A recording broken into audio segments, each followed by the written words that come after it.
Good morning students, कैसे हैं आप सभी। मैं डॉक्टर धीरज जैन फ्लाइट एकेडमी में आप सभी का वेलकम करता हूं। आज का हमारा टॉपिक जो चल रहा है बीएससी सेमेस्टर थर्ड की हम बात कर रहे हैं और प्रीवियस लेक्चर में हमने स्टार्ट किया था थर्मोडायनेमिक्स, ऊष्मा गति की, जो कि एक इम्पॉर्टेंट टॉपिक है ऊष्मा गति की, थर्मोडायनेमिक्स। उसकी आज हम बात करेंगे। और थर्मोडायनेमिक्स में प्रीवियस क्लासेस में हम पढ़ चुके हैं, थर्मोडायनेमिक्स की डेफिनेशंस पढ़ चुके हैं, हम सिस्टम्स पढ़ चुके हैं, थर्मोडायनेमिक सिस्टम्स क्या होते हैं, उनके टाइप्स क्या होते हैं, और कुछ टर्म्स हमने थर्मोडायनेमिक्स की पढ़ी थी कि सिस्टम क्या होता है, सराउंडिंग क्या है, बाउंड्री क्या है। इन चीज़ों की बात हम पढ़ चुके हैं। आई होप आपने प्रीवियस लेक्चर्स पढ़े होंगे और जब भी आपको ये वाला क्लास आपको समझ में आएगी। देखिए, आज हम जो बात कर रहे हैं, आज हम बात करेंगे थर्मोडायनेमिक्स प्रोसेस की बात करेंगे। थर्मोडायनेमिक्स प्रोसेस क्या होते हैं, इस बात को हम समझें पहले कि थर्मोडायनेमिक्स प्रोसेस क्या है। देखिए, थर्मोडायनेमिक्स प्रोसेस का क्या मतलब है। मान लीजिए कोई ये बीकर है मेरे पास,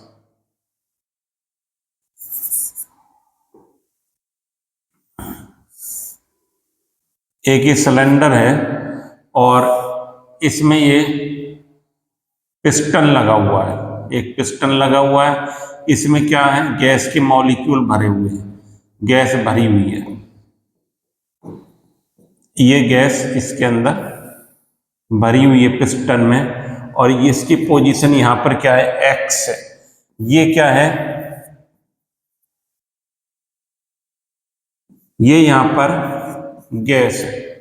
अब आप देखिए, अब हमने क्या करा, यहां पर मान लीजिए दाब क्या है, प्रेशर कितना है, पी है। अब हमने क्या करा, पी को हमने बढ़ाया, प्रेशर को हम बढ़ाएं, इंटरनल जो प्रेशर है, जो पी है, इसको मैं बढ़ा दूं तो अब क्या होगा, ये पिस्टन कहां जाएगा, अपनी अवस्था से कहां जाएगा, ये मान लीजिए एक्स पोजीशन पे था पहले, यहां पर गैस भरी हुई है, ये गैस के मॉलिक्यूल हैं, ये पिस्टन आपके लगा हुआ है सिलेंडर पर। अब ये कहां चला जाएगा, अब ये यहां चला गया। अब ये क्या हो गया, एक्स डैश पोजीशन पर चला गया। ये गैस है और इसका दाब क्या है, पी। देखिए, सिलेंडर पर क्या करा आपने, जो प्रेशर पी था, गैस भरी हुई है, अब पी को बढ़ाया।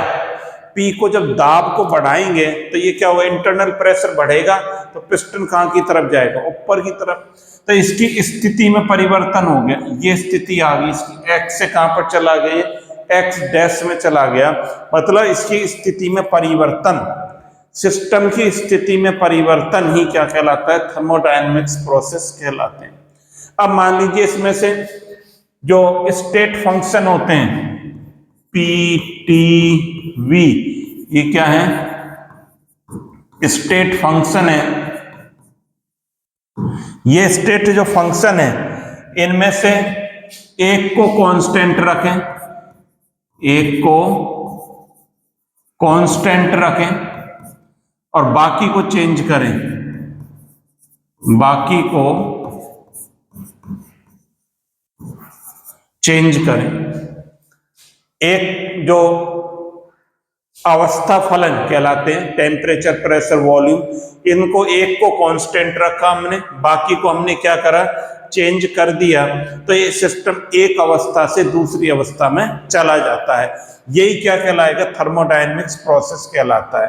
तो हम क्या कहेंगे, किसी सिस्टम का, किसी तंत्र का एक अवस्था से दूसरी अवस्था में परिवर्तन, ये क्या कहलाता है, ऊष्मा गति की प्रोसेस कहलाता है, ऊष्मा गति की प्रक्रम कहलाता है।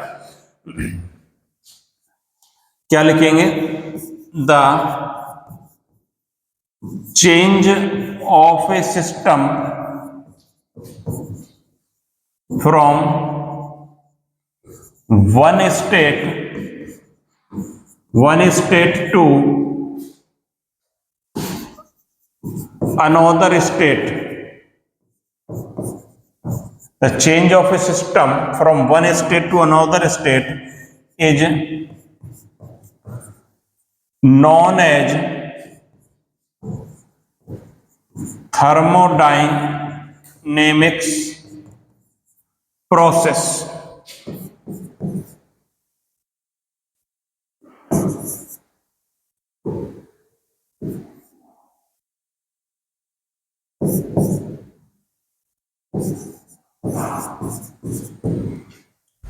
हिंदी में क्या लिखेंगे? किसी तंत्र का एक अवस्था से दूसरी अवस्था में परिवर्तन ऊष्मा गति की प्रक्रम कहलाता है। आपने देखा पहले यहाँ पिस्टन लगा हुआ है, एक सिलेंडर है, पिस्टन लगा हुआ है, यहाँ पर दाब P है, प्रेशर P है, इसको हमने बढ़ाया तो पिस्टन ऊपर की तरफ चला गया, इसकी स्थिति में परिवर्तन हो गया, तो स्टेट में इसकी में क्या हो गया? चेंजेज आ गए।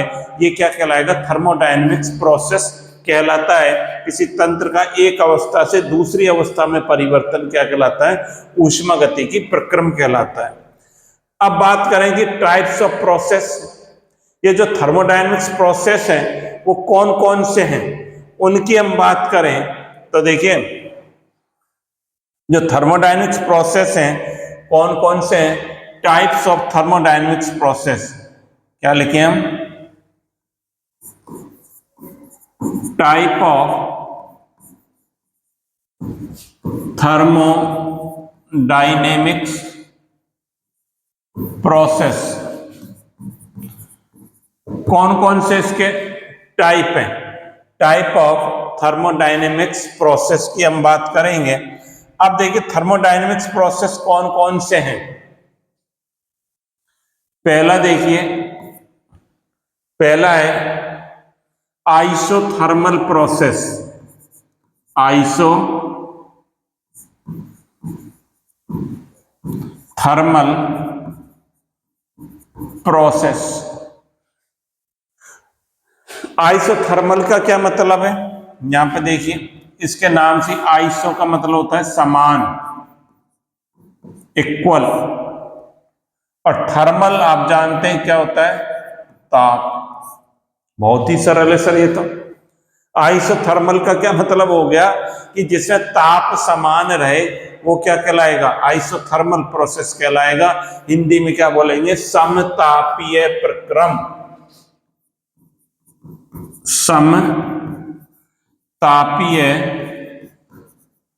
प्रक्रम, जिसमें ताप समान रहता है वो क्या कहलाएगा? आइसोथर्मल प्रोसेस कहलाएगा। The process in which temperature will be constant. That means यहां पर क्या होगा? टेम्परेचर, ताप जो है वो क्या रहेगा? कांस्टेंट रहेगा। ए प्रोसेस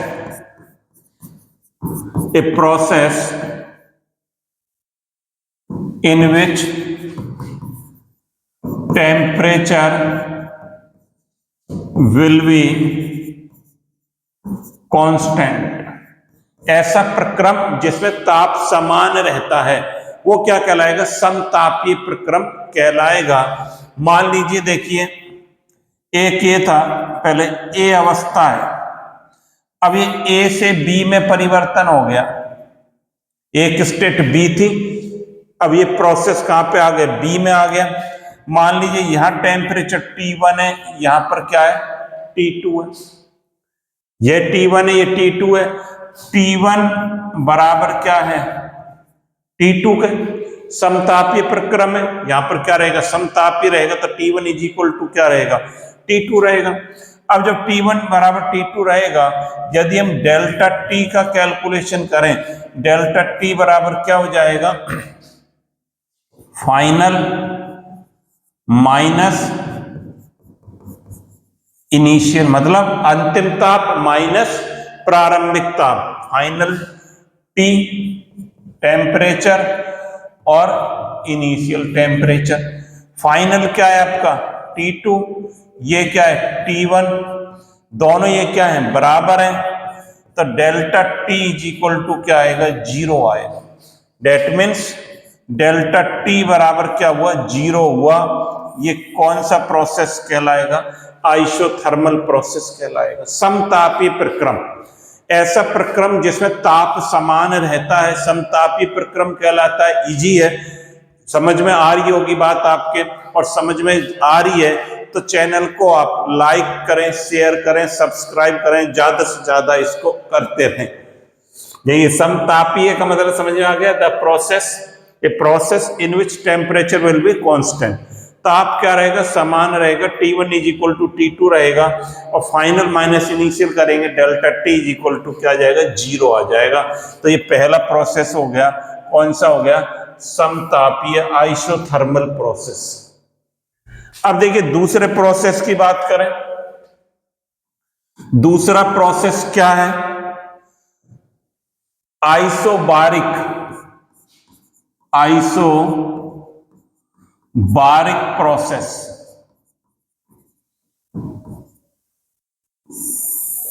आइसोबारिक का क्या मतलब है? बार किसकी यूनिट होती है?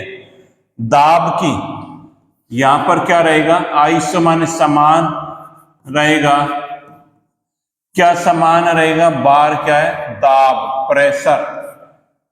जब दाब समान रहे, यहां पे तो आपने लिखा था टेम्परेचर कांस्टेंट रहेगा, ये लिखा था टेम्परेचर कांस्टेंट रहेगा, और यहां पर क्या रहेगा? प्रेशर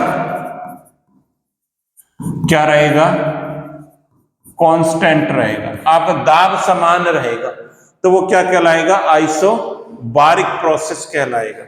इसके लिए यदि आप इसी प्रकार निकालें, ये एक स्टेट है या P1 प्रोसेस है A पर, और ये क्या आ गया? B आ गया, या P2 प्रेशर है, तो P1 इज इक्वल टू क्या हुआ? P2। यहां पर डेल्टा P निकालेंगे, क्या आएगा? 0 आएगा। डेल्टा P आएगा। उसी प्रकार से जैसे निकालेंगे, मान लीजिए डेल्टा P निकालें, P final minus P initial, तो क्या हो गया? P फाइनल कितना है? P2 minus P1 is equal to 0, तो delta P is equal to क्या आएगा? यहां पर 0 आएगा। दाब समान रहेगा। यदि ताप समान रहे, समतापीय है। दाब समान रहे, a process in which pressure will be constant, ऐसा प्रक्रम जिसमें दाब समान रहता है, वो क्या कहलाएगा? आइसोबारिक प्रोसेस कहलाता है। अब देखिए, आइसोबारिक हो गया, आइसोथर्मल हो गया। अब और जो प्रोसेस है उनकी बात हम करते हैं। अगला जो प्रोसेस है 3 नंबर का, कौन सा है? Isochoric, isochoric process. आइसोकोरिक का मतलब क्या है सर? यहां पे देखिए, अभी बता देते हैं। कोरिक का मतलब है वॉल्यूम, आयतन। सम आयतनिक प्रक्रम क्या रहेगा? समान। इसको क्या बोलेंगे? सम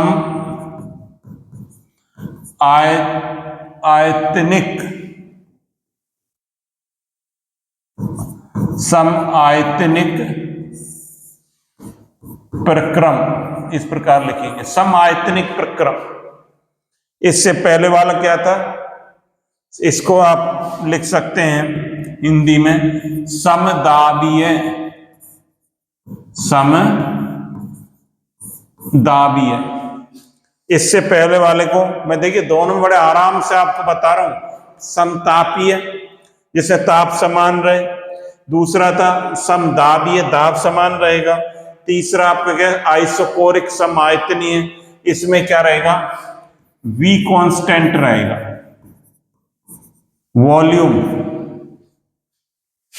वॉल्यूम आपका क्या रहेगा? कांस्टेंट रहेगा, और यहां पर डेल्टा V उसी प्रकार क्या आएगा? 0 आएगा। A से B में जाएंगे तो V1 से V2, यहां से मान लीजिए ये ए है, ये स्टेट बी है, यहाँ V1 है, यहाँ V2 है, तो delta V is equal to क्या आएगा, 0 आएगा यहाँ। तो ये क्या कहलाएगा, सम आयतनिक प्रक्रम कहलाएगा। एक और है जो इंपॉर्टेंट,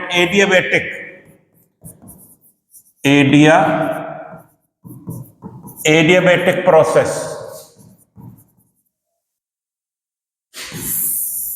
इसको कहते हैं रुद्धोष्म प्रक्रम।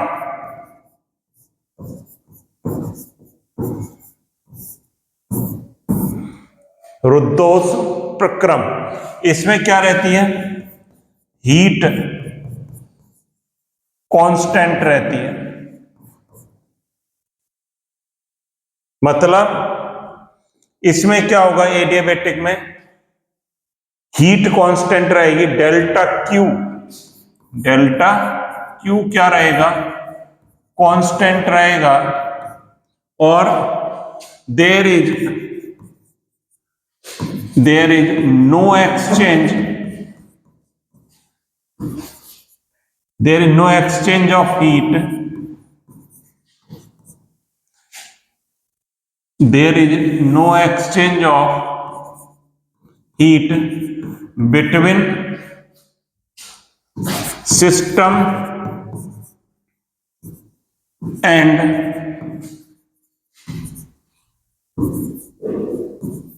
सराउंडिंग। ऐसा प्रक्रम जिसमें तंत्र और परिवेश के मध्य कोई ऊष्मा का आदान प्रदान नहीं होता है, वो एडियाबैटिक प्रोसेस कहलाता है, रुद्धोष्म प्रक्रम कहलाता है। ये बात हमने पढ़ ली।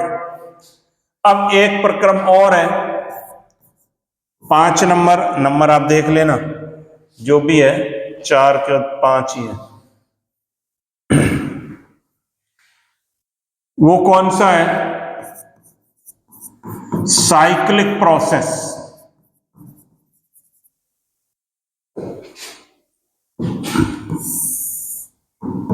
देखिए साइक्लिक प्रोसेस में क्या होगा, इसमें क्या होगा, इन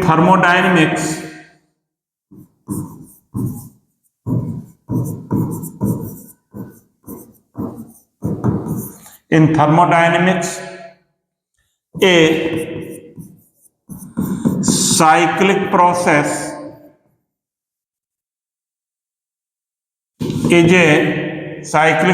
is a series change। Cyclic process में क्या लिखेंगे हम, in thermodynamics a cyclic process is a series thermodynamics change, series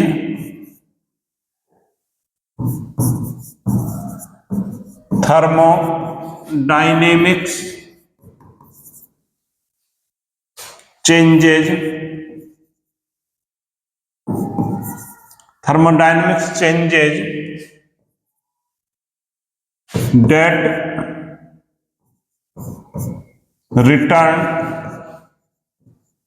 that return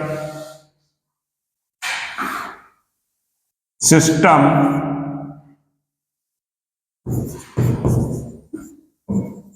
in a original state। In thermodynamics, cyclic process is a series thermodynamics changes that return of a system in a original state। क्या मतलब हुआ, इसका मतलब ये हुआ कि ऐसा प्रक्रम जिसमें तंत्र विभिन्न अवस्थाओं से होता हुआ, ऐसा प्रक्रम, हिंदी में भी आप लिखना चाहें तो ये लिख सकते हैं, क्या लिखेंगे हिंदी वाले, ऐसा प्रक्रम जिसमें तंत्र विभिन्न अवस्थाओं स्टेट विभिन्न अवस्थाओं से होता हुआ पुनः अपनी इनिशियल वाले प्रारंभिक अवस्था में आ जाता है, अवस्था में आ जाता है, तो वह साइक्लिक प्रोसेस कहलाता है। हिंदी इंग्लिश दोनों में बता दिया मैंने। ऐसा प्रक्रम जिसमें तंत्र विभिन्न अवस्थाओं से होता हुआ पुनः अपनी इनिशियल प्रारंभिक अवस्था में आ जाता है, तो क्या कहलाता है? साइक्लिक प्रोसेस कहलाता है। मान लीजिए, देखिए ये ए बिंदु है, ए, यहां पर P1 T1 V1 ए से होता हुआ है, ये बी में गया, बी में P2 T2 V2 है, बी से होता हुआ सी में गया, सी में मान लीजिए P3 T3 V3 है, ये डी में गया, डी स्टेट में गया, यहां पर P4 T4 और V4 से होता हुआ अब ये क्या हुआ? पुनः अपनी ए में आ गया, ए स्टेट पर आ गया। पहले बी स्टेट में गया, फिर सी में गया, फिर कहां पर गया है? डी स्टेट में आया। ए में P1 T1 V1 था, टेम्परेचर, प्रेशर, टेम्परेचर, वॉल्यूम। यहाँ P2 V2 बी में गया, बी से सी में गया, सी से डी में गया, और वापस से डी से कहा नहीं गया?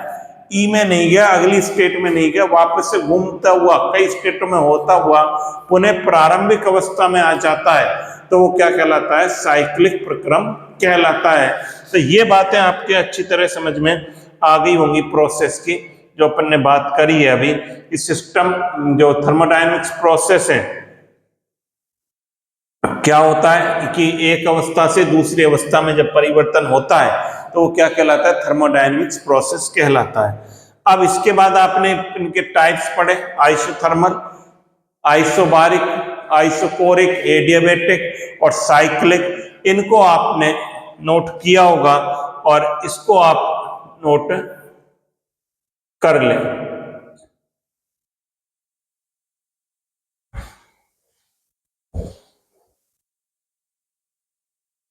ये आपने नोट कर लिया होगा, ये सारे प्रोसेस आपने आज सीखे कि कौन कौन से प्रोसेस किस प्रकार से होते हैं, उनमें क्या कांस्टेंट रहता है, आपको अच्छी प्रकार से समझ में आया होगा।